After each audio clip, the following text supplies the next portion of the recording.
éteindra la lumière de la comète. Récemment consacré archidiacre par le clergé sigmarite d'Averland, Cole Stratoff a décidé de répondre à l'appel de l'empereur Karl Franz, qui veut contrer la menace grandissante du chaos au nord. Issu de la noblesse d'Averheim, Cole a levé une troupe armée en usant de l'influence du culte de Sigmar et du soutien financier de sa famille. C'est ainsi qu'il se met en route vers les provinces septentrionales de l'Empire à la tête de quelques unités régulières, des chevaliers panthères nostalgiques des croisades, de jeunes nobliaux impétueux et de pauvres hères rêvant de mourir en martyrs. En toute humilité, Cole nomma son hoste la lumière de la comète.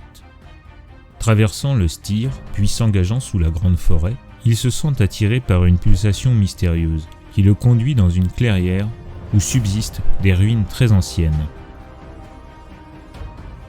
L'antique temple aux elfes a été profané par la souillure du chaos et un monolithe étrangement intact, malgré des siècles écoulés, se dresse tel un phare au milieu de la forêt.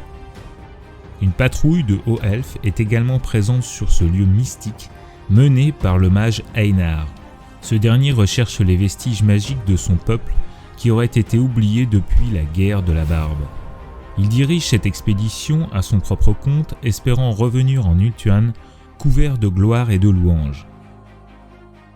Les discussions s'engagent entre les deux parties, mais, arrogant et imbu de sa nouvelle charge, l'archidiacre refuse que des étrangers fouillent les ruines avant que le lieu n'ait été purifié par un rituel sacré.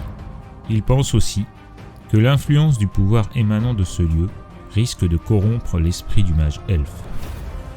Les hauts elfes ne sont pas moins arrogants et refusent que les humains foulent les ruines avant eux, d'autant plus que les pulsations magiques du monolithe commencent à intéresser au plus haut point l'ambitieux mage Einar. Les négociations tournent court et devinez quoi ? Bienvenue dans un monde de guerre éternelle.